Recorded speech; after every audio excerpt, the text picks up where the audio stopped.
Ganito pala ka-clutch si DeJounte Murray kaya gustong kunin ng Lakers back-to-back game winner ang ginawa sa Atlanta Hawks. Pero bago yan, Pascal Siakam nag-debut na sa bago niyang team na Indiana Pacers.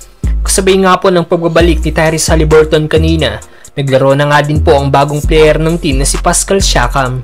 Lalong naging solid ang first five ng Pacers na binubuo ngayon ni Tyrese Haliburton, Buddy Hield, Aaron Nesmith, Pascal Siakam at Miles Turner, na lahat ay 10 plus points ang ginawa sa Pacers kanina. Pero hindi nga po ito naging sapat para matalo nila ang Portland mula sa 37 points ni Jeremy Grant at 30 points si Malcolm Brogdon.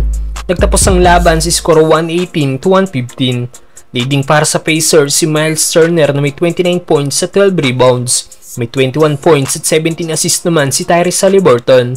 At para naman sa nag-debut na si Siakam, decent 21 points, 6 rebounds at 3 assists nga po ang ginawa nito while shooting 9 of 14 sa field.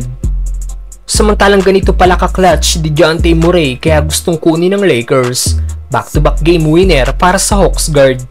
In-upset nga po ng Brooklyn Nets ang Lakers matapos na mag-comeback sila kanina mula sa double-digit lead na ginawa ng Lakers noong first half at tinalo ang mga ito sa score 130-112. Nanatiling nasa 10th spot ng West ang Lakers na may 21-22 na record. At dahil sa pag-i-struggle ng Lakers, kinontak na nga po ng nasabing team ang Atlanta Hawks para makuha ang kanilang guard na si DeJounte Murray. Ibibigay nga daw po ng Lakers sina D'Angelo Russell, Jalen Hood-Schifino isang 2029 first round pick at mag-a-add pa ng drop compensation. Well, ang kagandahan nga po kay DeJounte ang pagiging consistent nito.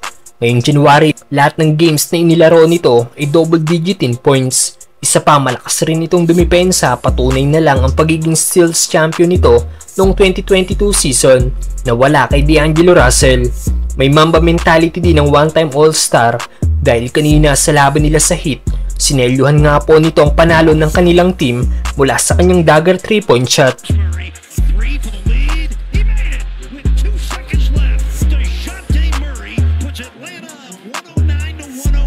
Kasunod nga po yan ang buzzer beater mid-range jumper na ginawa naman ito kontra sa Orlando Magic.